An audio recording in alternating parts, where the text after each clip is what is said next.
Bagaimana caranya saya menceritakan ini ke orang tua saya, terutama bapak saya sangat kaget ke bapak saya.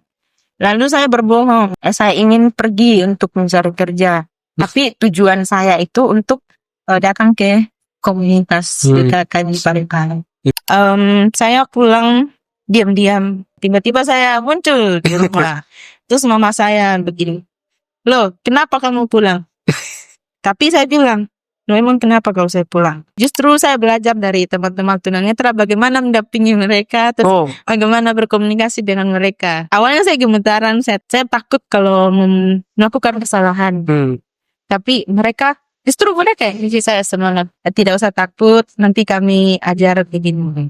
Suatu ketika sering berdoa begitu, Tuhan menjawab. Saya tidak melihat dari dosa-dosamu, saya tidak melihat dari pengalaman apa yang kamu sudah lalui, tapi saya melihat bingung. Ngopi di teras bareng Rian. Ya, selamat datang kembali di Ngopi di Teras bareng Rian. Kali ini kita kembali ke rumah susteran BKK ya. Jadi sebelumnya sempat sama Suster Titi, kemudian setelah beberapa bulan ya, jadi lebaran kemarin sama Suster Titi. Sekarang kita berkesempatan untuk ngobrol-ngobrol dengan Suster Julia. Suster Julia baru saja kaul, Suster. Baru beberapa bulan ini. 1 bulan. 1 bulan ya. Puji Tuhan bisa ngobrol-ngobrol, dan kita di sini mau ngobrol-ngobrol tentang kehidupannya Suster Julia yang sebentar lagi mungkin nggak di sini. Jadi sebelum kita ngobrol, kita mau tanya dulu dong, latar belakang Suster Julia tuh dulu asalnya dari mana sih? Oh, saya aslinya dari Toraja, Sulawesi Selatan. Terus dulu berarti lahir besar di situ? Iya, saya lahirnya masa kecilnya di situ. Sekolahnya juga di situ. Dulu sekolahnya Suster apa sih sebelumnya? Sebelum masuk ke sekolah novisiat ini gitu. Sebelumnya itu masuk sekolahnya apa? Saya dulu sempat kuliah di 3 perguruan itu di Makassar. Oh, kuliah perhotelan di 3. Berarti 3 tahun itu ya, Suster? Iya, 3 tahun. Terus kok bisa awal mula panggilan untuk hidup membiara itu mulai kapan sih sebenarnya? Apalagi kan ini intermezzo dulu juga ya. Di BKK ini kan juga biarawatinya sangat sedikit ya. Salah cuma di Indonesia kemarin Suster Titi sempat bilang 15 orang kalau nggak salah ya. 13 sekarang 14, tinggal 14 malah. Oh iya, kemarin waktu itu masih ada Suster Polri waktu Suster. Sekarang tinggal 14 ya. Jadi memang sangat sedikit dan rata-rata usianya udah senior semua ya. Suster Julia ini cuman sendirian gini apa ada lainnya kalau di BKK? Yang mungkin sepantaran atau kira-kira hampir sama? Ada di atas saya itu 2 tahun ya. Tapi Suster Destiana namanya. Tapi beliau juga umurnya beda 15 tahun. Oh, lumayan ya. Ya, jadi awal mula panggilannya tuh gimana sih? Sebetulnya saya merasakan pengen merasakan hidup di biara itu pas saya SMP.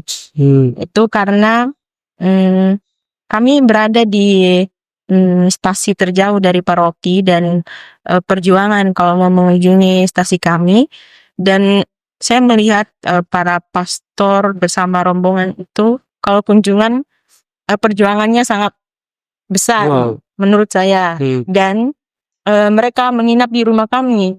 Jadi di situ saya merasa terharu, terus kagum sama mereka. Nah, di situ saya merasa ada keinginan untuk mengenal dan juga merasakan hidup seperti mereka. Jadi waktu mereka nginep itu apa sempat ada obrolan atau sesuatu yang menguatkan Suster semakin pengen jadi membiara juga, ada nggak waktu itu? Nah, sebetulnya waktu itu belum, karena saya pemalu, pendiam. Jadi setiap kali pastor datang di rumah saya selalu jauh-jauh, tidak pernah ngomong apa-apa. Jadi ya tidak ada sama sekali cerita atau tanya-tanya tentang Tapi diam-diam kagum dengan sosok-sosok Ya, mereka itu ya, hanya suster. mengagumi saja. Wow. Ya. Setelah itu kenapa kok suster bisa memilih BKK ini? Sebenarnya kan kalau ordo itu kan banyak sekali ya, suster. Ya. Ya, ini juga pertanyaan yang sering saya dapatkan. Iya. Kenapa memilih BKK? Dari awal sebenarnya saya merasa tidak memilih. Tidak memilih. Ya, Hmm. karena seperti yang saya bilang, saya tidak tahu kehidupan membiara seperti apa. Yang saya tahu hanya suster biara. Dan saya juga belum dapat info ada bermacam-macam kongregasi. Jadi pas datang di BKK, saya tahu kongregasi ada berbagai macam itu pas saya ikut kursus Kubina.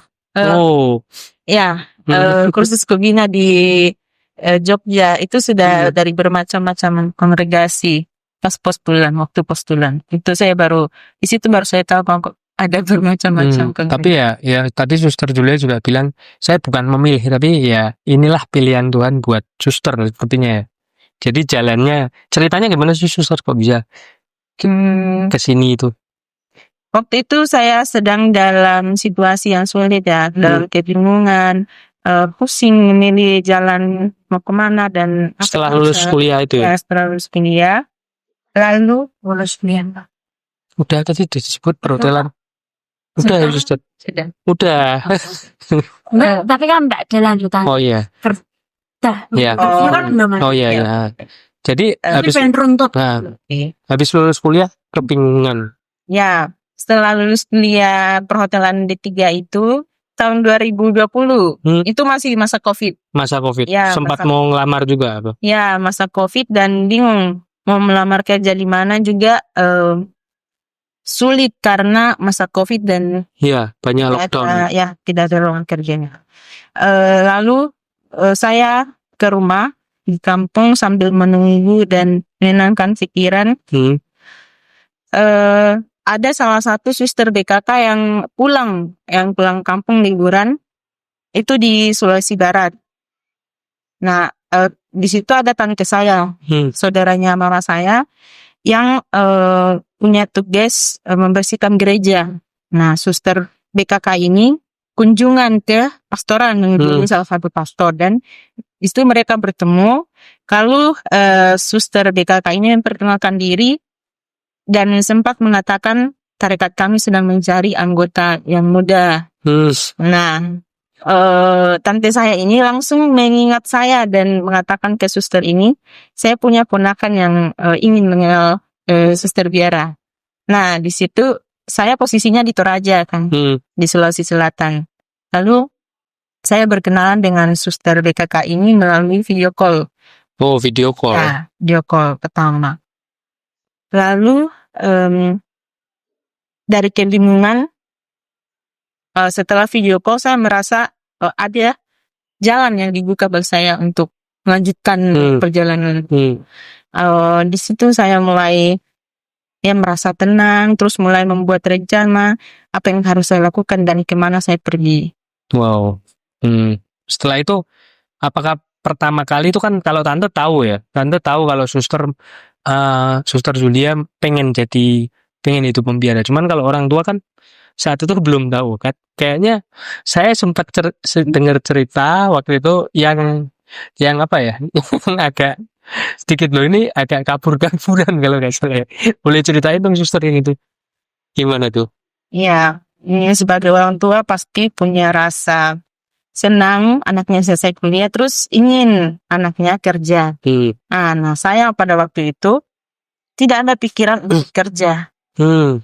Ya, saya takut, saya bingung bagaimana caranya saya menceritakan ini ke orang tua saya, terutama bapak saya sangat kaget ke bapak saya. Lalu saya berbohong, dalam tanda kutip ya, saya berbohong. Saya mengatakan saya ingin pergi untuk mencari kerja, tapi tujuan saya itu untuk datang ke komunitas BKK di Parepare. Itu udah ada plan ya, tapi ngomongnya mau cari kerja. Ya benar sebenarnya suster, kerja di Tuhan. Bisa. Kemudian gimana suster setelah itu? Setelah itu orang tua saya bingung dan bertanya, mau kerja di mana? Saya bilang, saya ingin di rumah sakit karena suster BKK punya Sakit. berkarya di salah satu rumah sakit di Parepare. Lalu itu menjadi alasan bagi saya minta izin ke orang tua. Orang tua saya bingung. Kita tidak punya siapapun di Parepare. Saya juga selama ini kuliahnya hanya pulang balik Makassar, Toraja. Jadi bingung mereka. Tapi saya meyakinkan, saya mengenal salah satu suster di sana dan beliau akan membantu saya untuk mencari kerja. Ya, begitu alasannya. Lalu karena saya menyebut nama suster, orang tua saya percaya dan dikasih izin untuk berangkat dari rumah. Ya, begitu. Akhirnya ke Parepare itu. Ya, ke Parepare. Di sana gimana ceritanya suster setelah di Parepare itu? Di sana saya datang waktu itu saya datang dengan berniat untuk mengenal biara. Tapi alasan saya ke orang tua untuk mencari kerja.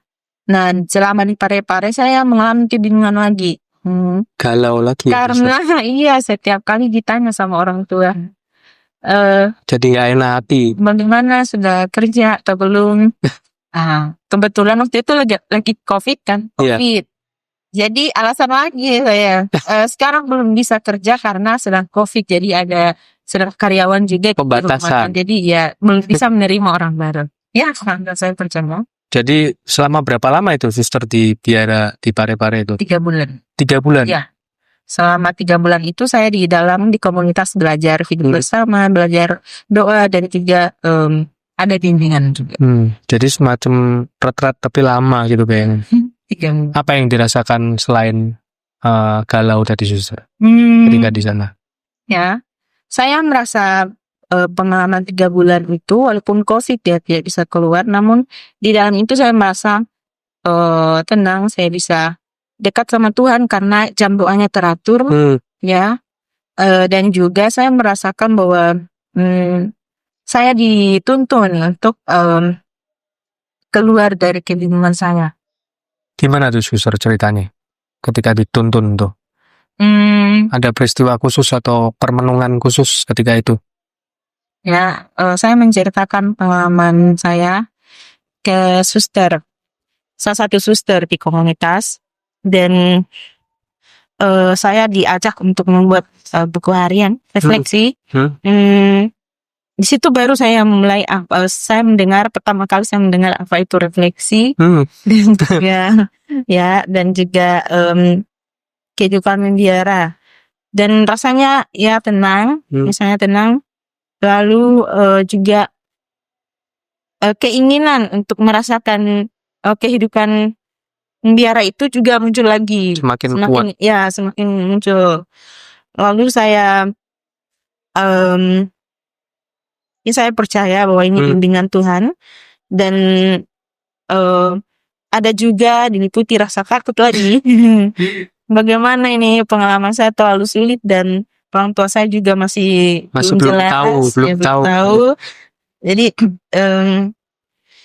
dalam kebingungan itu ada rasa tenang, tapi juga kadang ada rasa takut. Ya, cuman suster pembimbing terus memberikan saya dukungan dan juga sekali-kali bertanya terus apa rencana saya. Dan satu hari benar-benar ditanya apa rencanamu. Saya tanpa sadar dalam hati tiba-tiba muncul saya pengen jadi suster, dan itu saya merasa bukan saya yang mengatakan itu, bukan suster yang ngomong itu. Ya, tiba-tiba saya pengen jadi suster dan itu tercetus begitu saja. Ya, saya pengen jadi suster. Wow. Setelah itu pergumulan suster Julia dengan orang tua di rumah gimana? Ya, saya ceritakan pergumulan saya dengan orang tua, saya ceritakan ke suster, dan saya diberi kesempatan pulang 2 hari. Setelah 3 bulan saya diberi kesempatan pulang 2 hari. Saya pulang diam-diam, Nggak ngomong gitu. nggak ada ngomong, tidak memberitahu kalau saya mau Jadi pulang. dadakan gitu ya suster. Ya, tiba-tiba saya muncul di rumah. Terus mama saya begini, "Loh, kenapa kamu pulang?" Ya, saya bingung. Tapi saya bilang, "Loh, emang kenapa kalau saya pulang? Apakah saya tidak diharapkan pulang lagi?" Bukan begitu maksudnya. Cuman tidak memberitahu, saya bilang. Dan kesempatan 2 hari itu saya gunakan untuk mengatakan bagaimana kerinduan saya untuk merasakan hidup di Bihara. Lalu saya bilang juga, kalau memang ini panggilan saya akan lanjutkan, tapi kalau tidak saya akan pulang. Ya. Namun respon orang tua saya ya, bapak saya waktu itu mengatakan, "Kamu tidak pernah menuntut apa-apa. Cuman kalau misalnya ini panggilanmu dan membuat bahagia, jalani kamu." Wow. Itu Di luar ekspektasi banget Ya. sebagai manusia mungkin ya. ya, rasa takut itu sudah mulai hilang. Dan sekaligus waktu itu minta surat izin dan langsung ditulis persen. 2 hari itu maksimal sekali ya. Ya Tuhan kayak lancarkan segala sesuatunya. Ya. Ketakutan itu tadinya suster merasa wah pulang ini dimarahin atau konfrontasi mungkin. Ya. Tapi ternyata selancar itu. Kayak dilancarkan Tuhan. Setelah itu suster 2 hari itu terus balik ke Parepare Ya, lagi. 2 hari saya balik lagi ke Parepare. 1 malam di Parepare terus lanjut ke Jakarta. Wah, lanjut pendidikan itu ya. Ya masih proses awal mengenal. Wah, puji Tuhan. Seru ya ceritanya memang apa ya? Ya itu bukan suster Jundia sih. Kayaknya itu memang tuntunan dari Tuhan melalui Roh Kudus ya. Lewat Roh Kudusnya terus bisa jalan seperti ini. Itu apa ya suster? Memang kalau kita seperti itu tuh kayak jalannya dibukakan kita tinggal lewat. Mau lewat apa enggak? Kalau mau lewat ya berjalan. Terus suster ketika menempuh pendidikan itu, kalau sebagai manusia pasti pernah merasakan luka batin. Terus ada mungkin pergumulan juga. Lah suster ada nggak waktu itu sebelum ketika mulai masuk ke biara tuh masih meninggalkan luka batin dan bagaimana cara suster mengolahnya itu? Pengalaman luka batin yang paling berat pernah saya alami. Pengalaman meninggalkan Tuhan. Saya merasa seperti anak yang hilang. Saya SMK pernah 1 tahun tidak. Itu teringat lagi waktu itu. Ya, itu diproses lagi pas di Jakarta. Dan itu paling berat menurut saya untuk pengolahan dan penerimaan. Ceritanya gimana itu susah? Ketika itu? Saya dulu waktu SMK itu kan kos sendiri. Nah, sebagai remaja pasti ada keinginan untuk bebas. Iya, betul. Explore gitu. Lalu dan juga karena saya sendiri Katolik, teman-teman kos semua Protestan dan ada Protestan, Pentakosta dan gereja lain ada. Dan juga gereja dan tempat kos kami jauh. Gereja Katolik dari tempat kos kami jauh. Jadi yang dekat-dekat ini yang Protestan dan Pentakosta ya sudah saya ikut dengan nyoba gitu. Iya. Siapa yang ngajak ke gereja mereka saya ikut. Sampai lama-lama kok saya ini ya lebih senang tidak ikut ke gereja Katolik. Dan sempat waktu itu ada rasa saya membenci gereja Katolik. Sempat ada mau pindah gitu ya. Kayak ada mau pindah. Cuman mungkin teguran dari Tuhan. Saya tidak menemukan apa di gereja lain ternyata. Hampa gitu. Ya, kayak ngelayang-layang. Ya. Lalu akhirnya saya berbulat sendiri. Tapi ada satu momen di mana keluarga saya tahu. Keluarga saya tahu kalau ternyata saya coba ke tempat lain. Saya kemana-mana gerejanya. Lalu ada satu tante saya yang menolong saya. Ya saya percaya lagi bahwa ini adalah tuntunan Tuhan menggunakan tante saya menolong saya. diperkenalkan doa itu, doa kerahiman ilahi. Doa kerahiman Ya, ilahi. jam 3 itu. Ya, jam Ini 3. dikasih ini. Oh, Ini dari dikasih tante saya sampai sekarang saya masih bawa. wow. Dan itu saya berjuang untuk mendoakan ini. Setiap hari saya buat alarm jam 3. Saya kalau saya mau tidur saya tahan-tahan supaya saya bisa doa jam 3 ini. Dan akhirnya berapa lama akhirnya saya mulai jatuh cinta lagi ke gereja Katolik dan berani untuk pergi ke gereja Katolik sendiri. Padahal jaraknya lumayan itu hitungannya. Berapa kilo waktu itu sih? Kalau jalan kaki sekitar 10 sampai 15 menit langsung. Lumayan ya. Iya. Wow. Setelah doa kerahiman ilahi ini suster jadi kayak dipulihkan kembali, jadi kayaknya nggak males lagi untuk ke gereja Katolik kali. Iya. Setelah itu kan kayak waktu masuk biara kan suster merasa bersalah. Dulu aku pernah mencicipi mungkin ya apa istilahnya nyebrang gitu. Cuman suster mengolahnya gimana waktu itu? Pertama kali apa mengaku dosa dulu atau gimana ketika itu? Ya, awalnya cerita ke pembimbing. Iya. Nah, setelah itu pembimbing mengarahkan saya harusnya kemana. Lalu pertama ya mengaku dosa. Mengaku dosa. Yang kedua terus bimbingan untuk menerima bahwa itu mungkin pengalaman pahit, tapi Tuhan tetap mengasihi orang yang mau bertobat dan perbaiki. Lalu juga saya mulai belajar tentang spiritualitas BKK, yaitu kehadiran yang menyembuhkan. Nah, kehadiran para suster ini dalam membantu saya untuk mengelola pengalaman ini, sungguh saya merasa bahwa mereka menyembuhkan. Kehadiran mereka menyembuhkan. Ya, karena dengan bimbingan mereka terus juga mengarahkan saya untuk terus berjalan untuk menyembuhkan ke ini. Saya merasa bahwa sungguh kehadiran itu sangat membantu saya untuk sembuh. Terus setelah itu suster kan ketika pendidikan juga, waktu masa-masa pendidikan itu kan pastinya apa, kalau BKK juga tetap full di dalam biara, nggak boleh keluar-keluar gitu juga? Atau mungkin ada pelayanan kemana gitu? Sambil bimbingan di komunitas, saya juga diberi kesempatan untuk mengenal karya. Ya. Berkarya jadi. Waktu itu saya sempat di lembaga sosial di Jakarta Pusat ya. Itu selama 3 bulan. 3 bulan. Ya. Ada pengalaman berkesan apa suster ketika berkarya di lembaga sosial itu? Waktu itu tugasnya mendampingi teman-teman tunanetra.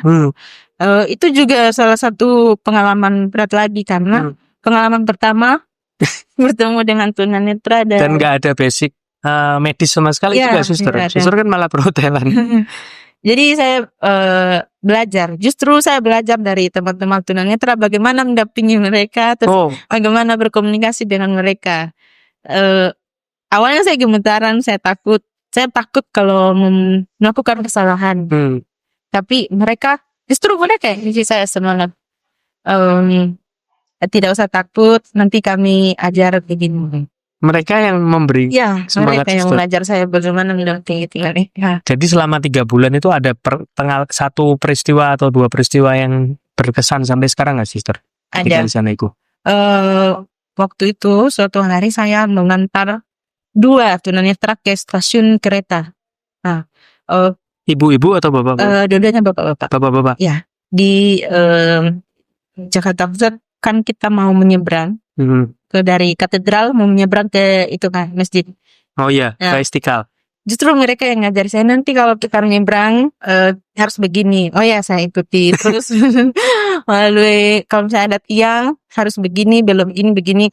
Di situ saya merasa bahwa saya tidak ada apa-apanya.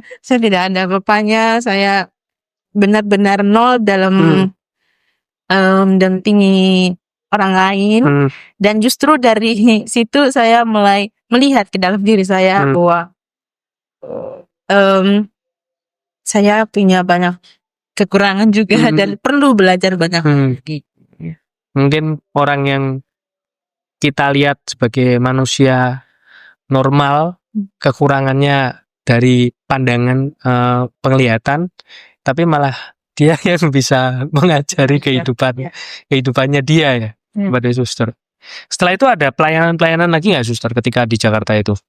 Cuman itu aja. Ya. Terus fokus ke membiara itu, terus mulai pindah ke sini dulu atau ke Solo dulu? Ke Semarang. Ke Semarang langsung. Ya. Karena di sini rumah pembinaannya, jadi langsung. Waktu itu setelah Tahun berapa itu suster ke Semarang? Saya ke Semarang 2022 ya. 22. Iya. Oh. 2022. Terus perpindahan ke Semarang dari Jakarta itu. Iya. Yang kalau di Semarang ini kan juga kita kenal suster Julia juga sudah lumayan kan, maksudnya udah berapa tahun kan kita satu lingkungan juga kan. Ya, satu lingkungan juga kan. Di sini juga ada pelayanan apa suster ketika di sini? Di sini selain mengikuti proses pembinaan dari postulan siap, juga ada diikutkan terlibat dalam mission, yaitu kunjungan rasa. Kunjungan orang sakit. Kunjungan. Terus juga di komunitas ya, hidup komunitas, terus belajar doa liturgi, dan juga ikut ini. Kalau di paroki ikut mengajar dia. Iya, mau jadi pembimbing dia. Itu sebelumnya pernah dilakukan waktu di Toraja apa baru? Pernah. Ini juga baru pengalaman pertama. Gimana suster ceritanya untuk membimbing Pia pertama kali? Tentu saya datang juga dengan kebingungan harus dimulai dari mana. Cuman saya bersyukur ada kakak-kakak yang lain mengajar saya dengan sabar ya. Saya melakukan itu dengan sukacita dan juga dengan mencintai anak-anak, jadi itu terbantu untuk. Oh, memang dari dulu suka sama anak-anak juga ya, suster. Saya suka anak. Jadi lebih mudah juga. Iya. Terus setelah suster beberapa tahun di Semarang, akhirnya suster mengucap kaul ya. Iya, setelah pembinaan. Ya, setelah pembinaan dan pendidikan dan sebagainya, suster mengucap kaul. Ketika pertama kali kaul di gereja itu, saya mohon maaf nggak bisa datang untuk suster. Perasaan suster gimana ketika itu? Ya, perasaannya ada rasa takut ya. Ada rasa takutnya, tapi saya bersyukur bahwa Tuhan memberikan saya kesempatan untuk mengucapkan kaul pertama. Setelah banyak kesulitan dan tantangan dilewati, juga saya merasa panggilan saya berharga karena dukungan dari banyak orang. Ya. Dan mengucapkan kaul bagi saya itu suatu bonus Tuhan ya. Jadi saya merasa bonus bisa sampai mengucapkan kaul itu bonus yang luar biasa, karena dulu sering merasa bahwa saya tidak bisa, tidak mampu gitu ya, tidak mampu karena banyak kesalahan, lalu juga saya banyak dosa. Cuman Tuhan terus mengingatkan saya melalui momen-momen kecil bahwa saya dipercayakan semua panggilan. Wow, ya puji Tuhan suster bisa kaul, dan dengar-dengar ini suster kayaknya perutusannya udah keluar juga ya. Oh iya, kemarin langsung dibacakan ya. Apakah sudah nanti berapa lama lagi suster berangkat itu? Sekarang sedang proses. Belum tahu ya lebih. Belum tahu. Tapi memang ini ada peristiwa juga. Kalau menurut saya juga ini kayak sudah dipersiapkan Tuhan buat suster, karena suster Julia ini kan juga sempat ikut kursus di gereja itu ya, kursus LTI ya. Yang LTI apa? Let's Talk English ya. Jadi ikut udah berapa lama tuh suster? Lumayan ya suster. Dari awal kan? 6 bulan ya. 6 bulan. Ya kayaknya itu dipersiapkan. Itu juga salah satu jalannya Tuhan kalau menurut saya. Karena setelah ikut itu suster kayaknya langsung di perutusannya di India ya kalau nggak salah ya. Iya.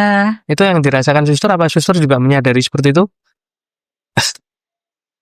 Saya percaya lagi bahwa ini rencana Tuhan, karena saya tidak menyangka bahwa perutusan pertama rencananya akan di India. Tentu saya juga merasa Takut. Ya ada rasa takut, tapi ada juga rasa saya percaya bahwa dalam ketakutan ini Tuhan pasti selalu memberikan rahmat yang saya butuhkan untuk menghadapi ketakutan itu. Dan dia pasti selalu ada. Kemarin kan juga setelah Kaul, suster diberikan kesempatan untuk pulang ke mana? Ke Toraja Ya, ya. Toraja. Nah, terus bertemu dengan keluarga dan teman-teman. Mungkin setelah mengucap Kaul, keluarga dan teman-teman itu ke suster gimana? Ada kesan dan pesan mungkin dari teman-teman keluarga ketika pulang itu? Waktu saya pulang bertemu keluarga dan teman-teman, saya merasa kaget ya. Karena waktu saya berangkat ke sini, tidak ada orang yang tahu. Hanya orang tua saya dan keluarga ibu saya di rumah yang tahu. Dan ketika pulang, tahu-tahu saya sudah mengucapkan Kaul tuh mereka terharu, dan bagi saya juga saya merasa terharu. Ya. Saya hanya merasa bahwa dukungan mereka bagi saya besar, dan banyak juga yang berterima kasih. Saya juga berterima kasih kepada mereka selama ini karena saya bertumbuh dan hidup di sana. Jadi saya percaya bahwa dukungan dan juga teladan maupun apapun yang diberikan waktu saya di sana itu membuat saya bisa tumbuh sekarang sampai sekarangnya. Adakah suster dapat permenungan atau refleksi ketika pulang? Atau dapat pemikiran-pemikiran baru? Setelah pulang melihat situasi di daerah saya merasa bahwa memang saya ini tumbuh di lingkungan yang kecil. Ya. Jadi setelah pergi ke Jakarta, ke Semarang, terus di Pare-Pare juga ngerasa Toraja kecil. Maksudnya daerah saya, tempat saya. Itu daerah yang kecil dan jauh. Nah, di situ ketika saya merenungkan, ketika melihat tarekat BKK sekarang yang bisa dalam tanda kutip jumlahnya kecil di Indonesia, ya saya menyadari bahwa memang saya berasal dari tempat yang kecil, keluarga yang kecil, terus juga diutus ke tempat yang kecil. Dan itu bagi saya, ini suatu perjalanan yang saya syukuri, dan juga saya melihat itu sebagai rencana Tuhan yang dimana selalu mengingatkan saya bahwa saya perlu memperhatikan hal atau mereka yang kecil. Dan itu bagi saya memberikan harapan untuk bisa berharap ke depannya untuk terus melangkah. Kalau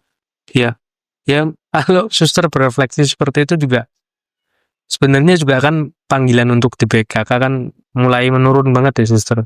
Dan jumlahnya susternya sangat sedikit di Indonesia. Tapi kayak kalau kita yakin itu ya, sebenarnya kemarin juga sempat ngobrol dengan Romo yang cerita tentang panggilan sebagai imam kok sekarang susah. Tapi kalau kita percaya sama Tuhan, sebenarnya kalau kita percaya Tuhan tuh pasti sediakan, walaupun waktunya tuh kayaknya bukan waktu manusia gitu, tapi dan rencananya juga nggak dipahami kadang-kadang ini jumlahnya nggak masuk ini, tapi ternyata Tuhan sediakan ya. Gimana ya aku juga percaya kalau Tuhan selalu sediakan orang yang tepat di tempat yang tepat juga di waktu yang tepat, sister. Seperti Suster Julia ini, semoga dalam panggilannya juga diberkati dan bisa dilancarkan untuk memberkati orang-orang sekitarnya. Jadi kalau suster sendiri kan tadi kan kalau kita obrolin dari tadi kan panggilan itu kan kita membicarakan panggilan dari Tuhan. Sebenarnya kalau dari sisi manusiawi, suster juga kan pasti punya rencana sebagai manusia. Misal dulu suster ngambil kuliah perhotelan gitu. Itu pasti pengen sesuatu, dan suster mau jadi suster tuh pasti ada keinginan sesuatu sebagai manusia. Itu keinginannya suster apa sih sebenarnya? Sebetulnya saya punya cita-cita yang lumayan besar ya. Ya. Dari SMK saya milih perhotelan, jurusan perhotelan. Lalu kuliah perhotelan itu karena saya punya cita-cita ingin kerja di kapal pesiar. Tapi sempat ngelamar, suster? Belum sempat waktu itu. Oh, belum sempat. Sudah pendaftaran sudah buka, cuman saya belum sempat. Iya, lebih cepat Tuhannya. Gitu. Jadi suster memang ada keinginan untuk keliling dunia. Iya, keinginan. Naik kapal pesiar kayaknya lebih cepat keliling dunia. Naik kapal pesiar. Oh, memang pengennya keliling dunia lewat kapal pesiar itu. Tapi ya puji Tuhan, perutusan pertama ini di luar Indonesia, suster. Semoga memulai karyanya di mana-mana lagi, bisa buka peluang lagi. Suster juga kan kalau dalam kehidupan ini, dalam hidupnya suster, ada nggak sih ayat tertentu atau rema khusus yang jadi pegangan hidupnya suster? Ada. Kalau saya melihat perjalanan saya masuk tarekat yang kecil, saya sering merasa rendah diri ya, melihat diri saya ini kecil. Melihat diri saya kecil, lalu masuk ke tarekat kecil dalam tanda kutip karena kurang sedikit anggotanya. Saya belajar dari Nabi Yeremia yang dipanggil pada saat masa mudanya. Saya juga sering melihat diri saya, kenapa saya sendiri dan paling kecil di antara para suster senior di BKK. Iya betul. Tapi saya belajar dari Nabi Yeremia yang waktu itu dipanggil pada masa mudanya dan mengatakan saya masih muda. Tapi Tuhan berkata, itu dari Yeremia pasal 1 ayat 7. Janganlah katakan aku ini masih muda, tetapi kepada siapapun engkau diutus haruslah engkau pergi, dan apapun yang kuperintahkan kepadamu haruslah kamu sampaikan. Wow. Bagi saya ini ya motivasi besar bahwa walaupun saya sering merasa saya ini kecil, saya masih muda, tapi Tuhan masih memperlihatkan jalan kepada saya dan juga terus memberi saya dorongan untuk berani keluar dari rasa takut dan rasa kecil itu. Dan ya, saya percaya bahwa Tuhan terus memberi saya rahmat. Wah, kecilannya. Kalau suster ada nggak sih kayak, maksudnya ada nggak yang diteladan sama suster pribadi kalau Santa yang punya tempat khusus di hati suster?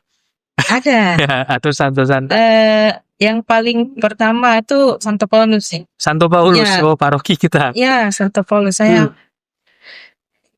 ketika mengingat cerita Santo Paulus ya, dulu bagaimana terus akhirnya sampai mewartakan Tuhan Yesus kemana-mana, itu menjadi motivasi bagi saya. Yang dulu pernah hilang, pernah membenci gereja Katolik dan pernah mencoba gereja lain, dan akhirnya sekarang kembali. Saya rasa pertobatan saya ekstrim juga. Kayak bercermin. Jadi saya belajar dari Santo Paulus. Dari Santo Paulus. Ya. Itu yang favorit sama suster. Ya, Santo Paulus. Tapi kalau lihat ceritanya suster ini kan dari tempat yang kecil terus ditempatkan di tempat yang kecil, aku juga jujur langsung terbesitnya apa Santa Teresia Lisieux. Ya nggak tahu ya, karena dia juga melakukan silih-silih kecil dan melakukan hal-hal kecil tapi dengan cinta Tuhan yang sangat besar itu. Jadi sebenarnya kan dia santa yang sangat kecil, cuma kenapa dia namanya begitu Teresia Lisieux? Itu coba deh suster. Maksudnya apa ya? Itu kalau Olive itu memang sama Santa Teresia Lisieux ada tempat di hatinya. Karena memang dia dengan karya-karyanya yang kecil, yang sangat mungkin nggak ada apa-apanya, tapi dia melakukannya dengan cinta pada Tuhan yang sangat besar. Itu wow, aku jadi keinget itu. Jujur suster cerita gitu. Saya fans juga dengan Santa Teresia Lisieux ya, terutama waktu saya novice. Pernah saya ini Santa Teresia Lisieux yang ini berdoa di depan patung Yesus ya, Iya. untuk mendoakan para novis. Nah, waktu saya novis saya juga fans sama Santo Niki. Cuman yang saya merasa paling besar itu ya Santo Paulus. pertobatan Santo Paulus. Ya karena kayaknya suster banget gitu kali ya. Ya. Ya kalau Santo Paulus kita tahu lah, maksudnya di kitab suci juga kan di Perjanjian Baru dia nulis begitu banyak surat-suratnya, yang kita lihat juga orangnya ekstrim gitu. Ya, ekstrim. Ekstrim dan apa, mungkin kalau hidup kayaknya galak ya. Dia omongannya selalu apa namanya, keras, tajam dan keras. Jadi ya tapi benar dan dalam Tuhan tentunya. Kalau sebelum masuk ke akhir-akhirnya Suster, selama pendidikan, selama masa-masa pembinaan, pelayanan itu sebagai calon biarawati ketika itu yang mencoba mendekatkan diri terus pada Tuhan, pasti pernah mengalami mujizat-mujizat. Ya, ada. Ada kan? Ketika saya mengalami kesulitan dan masa-masa gelap ya dalam selama pembinaan ini, saya marah-marah sama Tuhan. Tuhan, kenapa saya yang disuruh masuk biara? Kenapa saya? Kok sempat seperti itu? Sering saya berdoa begitu dulu waktu itu. Kenapa saya yang masuk BKK yang kurang anggotanya ini? Saya agak denial itu, Suster, karena ada rasa takut gitu. Jadi akhirnya saya marah sama Tuhan. Tuhan, ini kenapa saya? Apa yang harus saya lakukan? Saya punya banyak pengalaman gelap, saya punya dosa, tapi kenapa Tuhan tetap membuat saya di sini? Tapi suatu ketika sering berdoa begitu, Tuhan menjawab, seperti istilah saya itu, seperti diketok kepalanya. Saya tidak melihat dari dosa-dosamu, saya tidak melihat dari pengalaman apa yang kamu sudah lalui, saya tidak melihat dari persoalan sekarang, tapi saya melihat hatimu. Itu yang saya hatiku kenapa? Ternyata Tuhan melihat bahwa kedalaman hatinya itu benar-benar untuk mencari Tuhan, dan itu yang diperhitungkan. Selain dari banyaknya dosa, ternyata Tuhan lebih memperhatikan kedalaman hati. Dan sempat setelah saya selesai berdoa, saya merenung lagi, oh ya benar juga ya, benar. Saya selalu berfokus pada dosa-dosa saya, tapi ternyata Tuhan fokusnya ke dalam hatinya, ke yang ke kedalaman hati. Ya. Wow, ya itu sih Suster. Ya sebenarnya kayak manusia juga kan kita juga lihatnya tuh ya, pernah itu kan, Yesus juga pernah ngomong kan, selumbar di mata di mata orang bisa kamu lihat, tapi kalau di matanya kita nggak bisa kita lihat juga. Ya mungkin Suster juga sempat marah dengan Tuhan juga kan, kayak biarlah cawan ini berlalu, tapi kan sebenarnya kan ya kalau semua diserahkan ke Tuhan pasti dimampukan dalam pelayanan ini, dalam tempat ini, dalam waktu ini, semuanya bakal itu. Mungkin Suster ada pesan-pesan buat rekan muda di luar sana, mungkin juga yang mau untuk mengenal BKK, boleh dipromosikan Suster. Benar, Suster kan juga sebagai termasuk kaum muda, tapi mantep di BKK. Boleh dong Suster ngajak kaum muda yang biar bisa masuk BKK juga. Ya, bagi teman-teman muda seperti Nabi Yeremia yang dipanggil pada masa mudanya, jangan takut untuk mengenal BKK ataupun untuk hidup religius, mengalami hidup religius. Tetap percaya bahwa Tuhan ada di dalam perjalanan kita, dan jika punya cita-cita duniawi dari kemanusiaan kita, Tuhan akan menggerakkan kita ke cita-citanya Tuhan. Wow. bukan cita-cita kita. Wow, keren banget suster. Makasih banget waktunya suster buat ngobrolnya ini. Nanti semoga Tuhan memberkati di tempat pelayanan perutusan barunya. Teman-teman jangan lupa di like, subscribe, juga komen-komen dan share, apalagi kalau kamu kenal dengan suster Julia ini. Thank you, Tuhan Terima memberkati. kasih.